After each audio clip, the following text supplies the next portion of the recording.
Hello, I'm Nancy Smith Mattox on WYTV7 on Shine Your Light Radio Ministry, and I'm so excited to be here. You're going to love this interview today. This young man is just really had a very tragic and very sad testimony, but he's going to make it all right. He does go by I Am Unique. He is a Christian rap artist. He has a rap band that is called Dream Catchers, and I think you're going to love to hear this. I'm so excited to have him. His name is Danny Adams, and he is from Easley, South Carolina, and he has been through a lot since he was 7 years old. So we're going to take it from here. And Danny, how are you today? Good. How are you? I'm doing great today, and I'm so appreciative that you're on here to share your story with us. I think the world's going to need to hear this, and my prayer is always for when my audience hears my shows and my interviews that they get something from it and that it helps them along their way and maybe prevent some of the things that happen to you to happening to them. So let me go ahead and start. Tell us a little bit about yourself. I noticed that your story starts when you're about 7 years old. So can you kind of go through what happened when you were really young? When I was 7, I was rebellious. I like to do things they didn't want me to do. So sometimes I kind of got into the wrong crowd, even at 7, because people don't pay attention to the people that was around them. So I acted bad. I didn't listen in school. I took a gun to school at the age of 7. It was a BB gun, but I didn't take it to school. Like it was after school, and I lived next door. And I had my BB gun, so I took it with me and went up to the school. But when I did, I left it up against the tree. Well, somebody called the police, and the police said that the gun was school property. So that started my whole tragic. Wow, that started the downward spiral, didn't it, for you? You had to learn everything the hard way, didn't you? So you were sent to a special school, right, at a young age? Yes, ma'am. I was sent to Spartanburg Boys Home. It's in Paulding, South Carolina.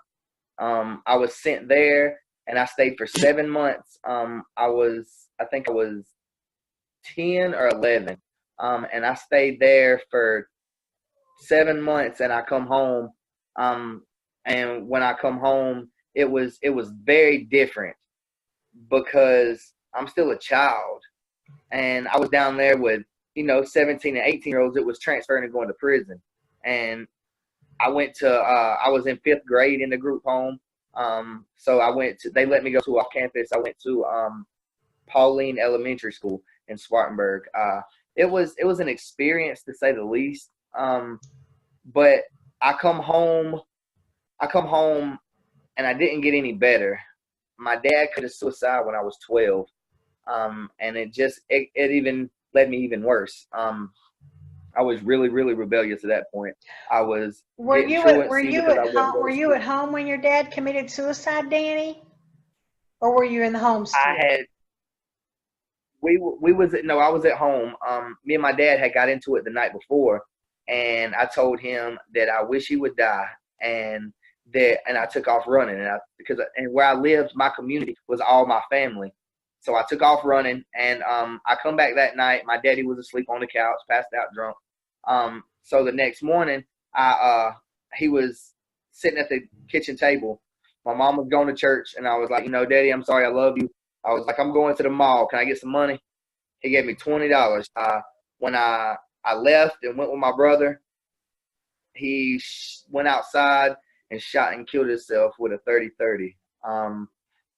It was really hard. That was my best friend. Wow. So then I had to battle with why. You had to battle with that. Did you carry a lot of guilt for that? I did, because my uncle said my dad had sat down and talked to him the week before and said that I was just going crazy. And my uncle grabbed me by my shirt and he said, I hope you're happy. I hope you're happy. He had been escorted away. I'm not but 12 years old. So yeah, it was kind of threw on me that it was my fault, and deep down I felt like it was my fault. Wow, I'm so sorry. That just, I even had I had people contacting me telling me that I killed my. oh, how sad. That's so sad. And you're only 12 years old. You're not responsible for that. I mean, you just can't be held responsible for something like that. That's so sad. So that started you on the track, and you tried to kill yourself about that time too? Yes, ma'am.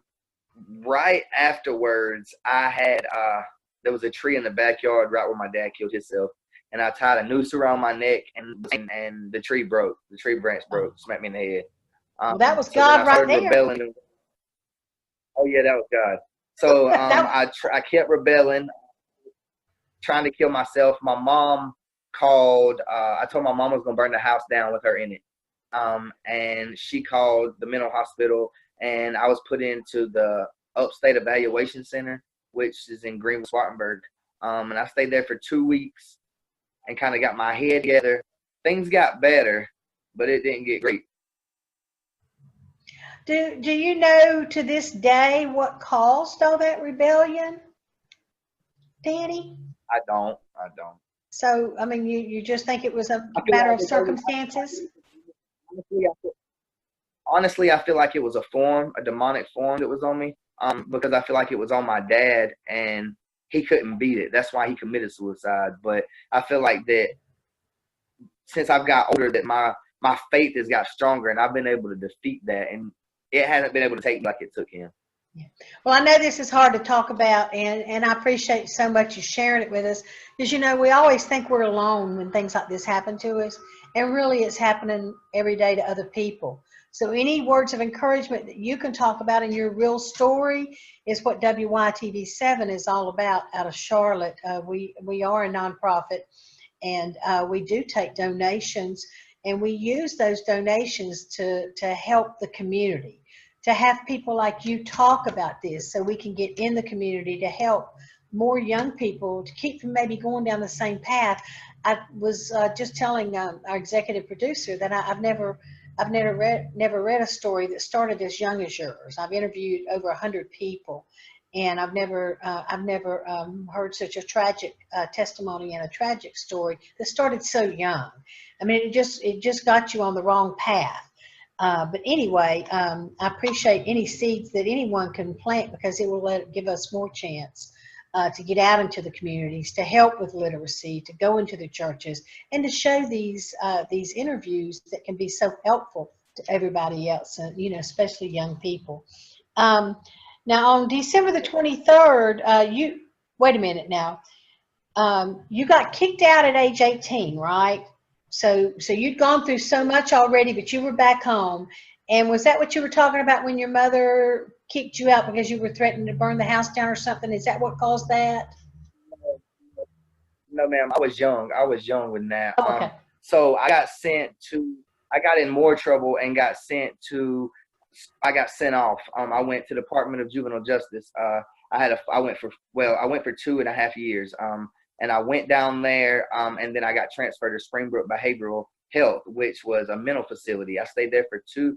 I got out when I was 16. I went when I was 12. I got out when I was 16. And the whole outlook was different. I went down and I was in the middle group. I got a part of a gang. Things started to adapt to me, but it was different. So at 16, when I got out, it was okay, but I started back to school. Everybody was like, oh, he was in jail. So now I got to uphold that reputation. They told me that since I was behind being in jail, that I was going to be in remedial classes. I'd be in special ed classes. So it was just like, I can do fourth grade work and I can go have fun. So that's what happened. And my mom was getting back with her first husband, and I supposed to got my dad's house. And instead, my dad's family took the house from me and kicked me on the street. And I had to wear, it was kind of like a choice, but it was I was 18. I was living life. I didn't really have nobody. It was too many orders. I didn't have nobody that wanted to be there for me. My mom was having to live her life at the point. So I mean, I was sleeping on train tracks. I remember my first night. I was in a a little house that people got built outside, a little playhouse for a kid. And I was like, oh, it's gonna be warm, and then it started raining. Man, it wasn't warm because there wasn't no top on it. So I slept in canoes and trash cans, cardboard, but it was a choice. But it just gets crazy. It gets crazy. And then that leads you to wanting to do drugs to stay up at night. So that started me hanging around the wrong people to stay up to doing meth. And it led me down a bad road. Okay, and then when you were 18, you talked in your bio about how you almost got beat to death. So tell us a little bit about that story. And I know these are hard to talk about, but I really think that it can help a lot of people by hearing this. Okay? When I was 18,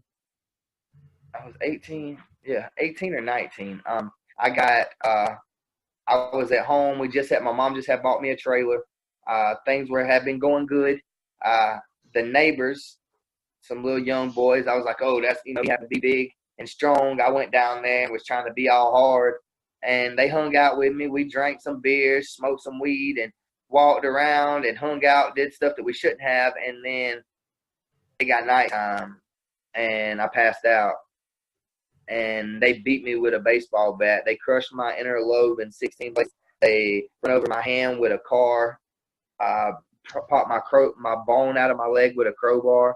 I'm on disability this day because it messed up my functioning. Not like my everyday functioning, but like my working. I can work for a little while, but then I just break down, and my memory is not always the best.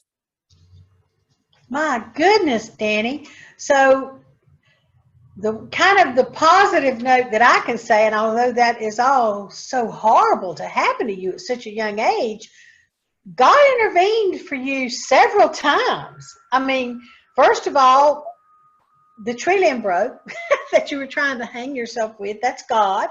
And now you're beat with a baseball bat, and you have all these very serious injuries. And look at you now. God protected you through an awful lot of things. Wow. I was beat so bad. I had baseball marks up and down, bat marks up and down me. My privates were swelled. They said that possibly I wouldn't have kids because it was that bad. By the grace of God, I got 4 babies now. But it's just I got to thank God, because I wouldn't have continued to keep stepping once I got out of the hospital if it wasn't for God. Absolutely. And I hadn't changed my weight. Yeah. But I know I'm sorry, I didn't mean to overtalk you. It says you had to learn to read, talk, and walk again after that beating. Yes, ma'am.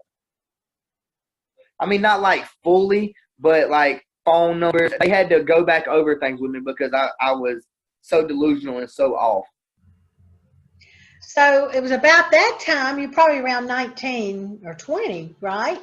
That you started meeting girls. Yeah. And you started having children. You have 4 children, right? From 4 different mothers. So you had to have some wits about you to have children. And we're going to talk a little bit more about the children later on in the interview. But tell us about the first one that you had and that particular child. I was just trying to be slick.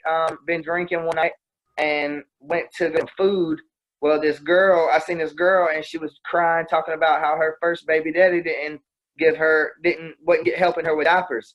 So me trying to be slick, I bought diapers, and being sweet. And then I had my little boy. Well, there was a lot of stuff, whether if he was mine or not, and I didn't see him a lot. Well, I was doing not the right thing, so she kind of separated and didn't tell him I was mine. He's 8 now, and he just found out he was my son last week. And how old is he now? He's 8. How old? 8. 8. So you have an 8-year-old. That's your oldest one. Oh, okay. Yes, and the people that beat you, was there any repercussions on them? Did they go to jail, Danny? They were young children, right? Yeah, one of them got an assault and battery intent to kill. His family had money, so he got out with 90 days. The girl she owed me like $75,000 restitution. Well, I didn't go to court, so it all got pushed off. And the other guy, he didn't get nothing but probation. Oh my word, that's so sad. So let's move on because you got 4 babies. Tell us about the second baby. What's going on? I had met his mom at strip club, and I just kept going. Like, it was just like fast. Well, I'm jealous, so I wouldn't let her leave. Well, then we broke up, and she went to North Carolina. And she come back. Well, then she said she was pregnant, and I was like, "No, you ain't." Well, then she's about to have a child, and I told her, I was like, "That's not mine." And so then she had Connor, and she had him in North Carolina. And then I was, he looks like me, but I wasn't positive he was mine. So we went on the Maury show, and he said, "You are the daddy." He said, "You are the father." And On Maury's show? So you were on Maury Pilver's show? Really? Wow. And you found out that little boy was your baby. yes, So by ma'am, now you had he 2 was. boys, right? Yes, ma'am. Wow. So then you had a But third baby. Your third baby was a little girl, right? yes, ma'am. I had just got out on bond. I had got in some more trouble and got attempted murder, first-degree burglary, weapon of violent crime, kidnapping, and petty larceny charge. And the girl that I had with was pregnant because when I got them charges, I was out in the streets bad. So I had somebody pregnant that I was with. Well, I found out that I had somebody else pregnant too. Um, So it was kind of dramatic because I had 2 babies on the way. I'm facing 65 years in prison. Um, so I ended up getting out on bond. My first little girl was born. I was there for the only baby I've been there for her to be born. I was there for casing, cut the umbilical cord, was everything. Then my other baby born. So I didn't think she was mine. Got DNA testing. She's mine. She was 99.9% mine. But I see her. She's got a lot of stuff going on, like her family too. So I see her, but So it's very. so between babies, did you go to jail between babies because of all of those things that you just said? No, ma'am. I did 5 years house arrest, Oh, okay. and I had to. Yes, ma'am. I did 5 years house arrest, and I had 10 years suspended to 5 years house. I'd never been in trouble like as an adult, big. So it got suspended 10 years house arrest, 5 years house arrest, 10 years probation, suspended to 2 years probation. Through the Wow. grace of God, I finished my probation in 14 points. I'm free of everything at this point. Well, I'm telling you, God has been really good to you. God is such an awesome testimony, although it's sad and tragic. But my goodness, God has been good to you. And I want to just share at this point in time that that's what WYTV7 does. We're not a reality show, but we let real people share their story, and we do it to help people realize that you can be redeemed and you can make it through your troubles. And even as young as 7 years old, I mean, things just start to happen, and it tries to take over your life. The devil sets in, the enemy sets in, and if you find God, you do make it through it.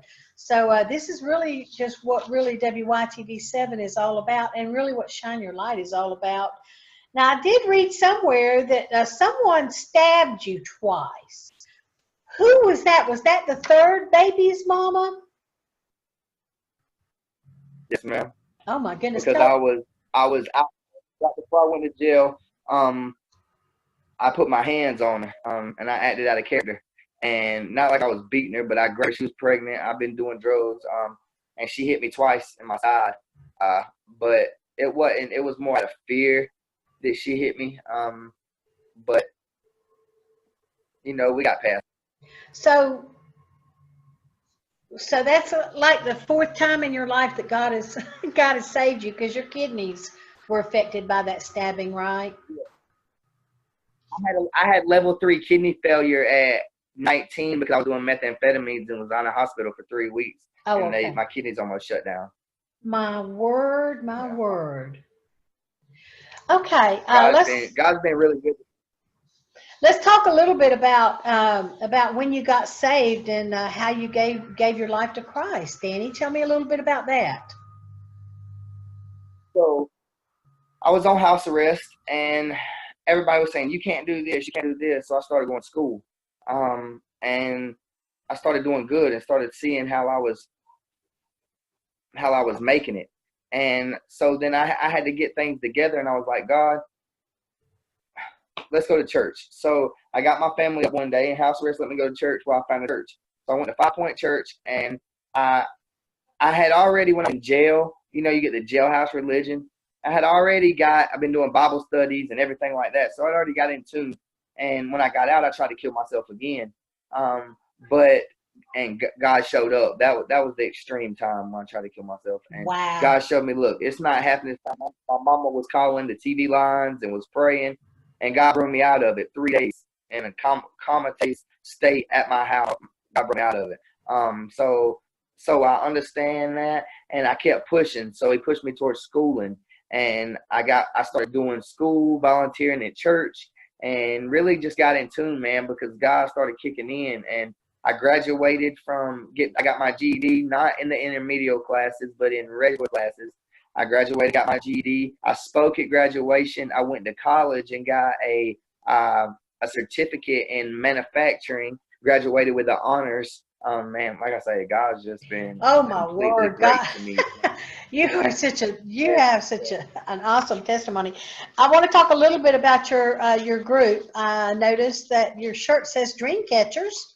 You are a award-winning Christian rap artist. So tell us a little bit about Dream Catchers and how God put you into that and how that happened.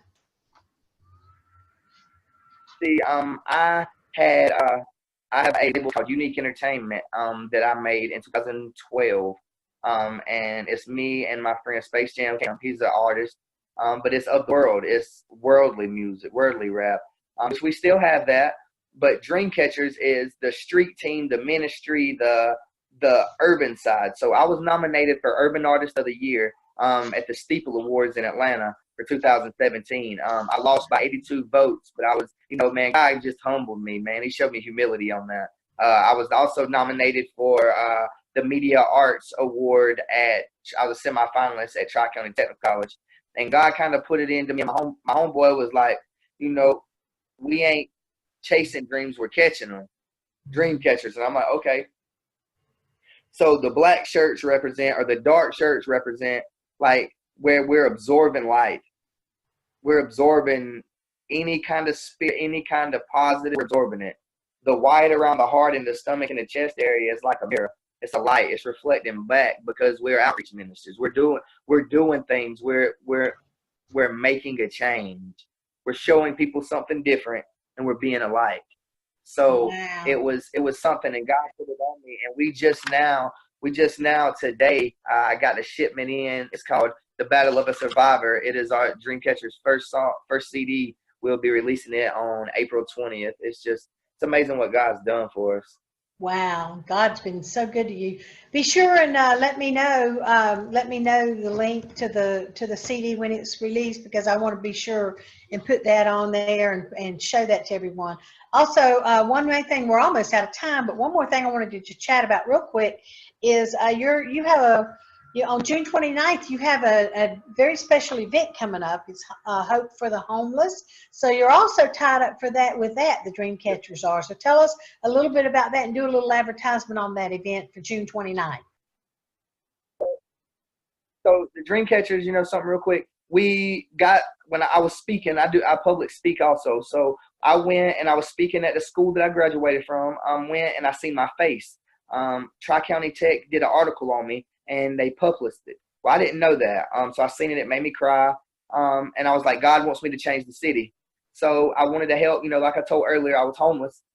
So I wanted to help the homeless. There's a big problem. Well, I didn't realize that my mentor, such a great friend right now, Pastor Tracy Gant and the First Lady Sunshine Gant, they have Sunshine and Tracy Gant Ministries.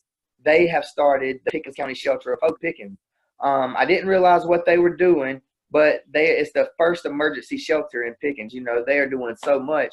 Well, God kind of was like, look, we're not the same, but here, help them as much as you can. So, and we got to bring unity. Dreamcatcher's whole theme is the 2019 is unity. So what we're doing is we're going to have dump booth, bounce houses. We're going to have live music. It starts at 2 o'clock and it's until 8. We're going to have live music, vendors, lots of fun. It's a free event. We'll have raffle tickets of 50-50. And then at, I think, 5 o'clock, we're going to have a talent show starts. The winner of the talent show, Dreamcatchers, will be presenting $100 and the trophy to the first place, and I think trophies to the second, third place. But we got judges. Man, it's just to show that we can all come together. What does it say when it was little? What was the song that everybody heard? It's Jesus loves me, this I know. You know, he said red, yellow, black, and white, they are precious in sight. Yes, Jesus loves me. Like, yes, sir. We all got to come together as one body because there's one God. We got to stop looking at everybody and judging them because their beliefs are a little bit different, or because their look on life's a little bit different, or maybe because their Jesus is a little bit different. They might not understand the way you understand. God didn't make us all brain surgeons. He didn't make us all ministers. He made us all missionaries. So it's how we choose to use it. You know, we got to break it down and break the cycle. Now we're gonna try to post that event, Hope for the Homeless Summer Bash. We're gonna try to post that event so you can get a little bit more exposure for it. And WYTV7 is also involved with the homeless. We prepared 100 care packages for the homeless last year. So that was one of our tasks that we do. We do a lot for the community. So I'm so happy that you shared with us your awesome story, your awesome testimony. And we are out of time, but I'm going to call you back again. And I really want you to be sure you stay in touch with me. Stay in touch with Shine Your Light and WYTV7 so we can get you some advertising and things like that. And I appreciate you so much, Danny. You are just a beautiful spirit, okay? You have a good night.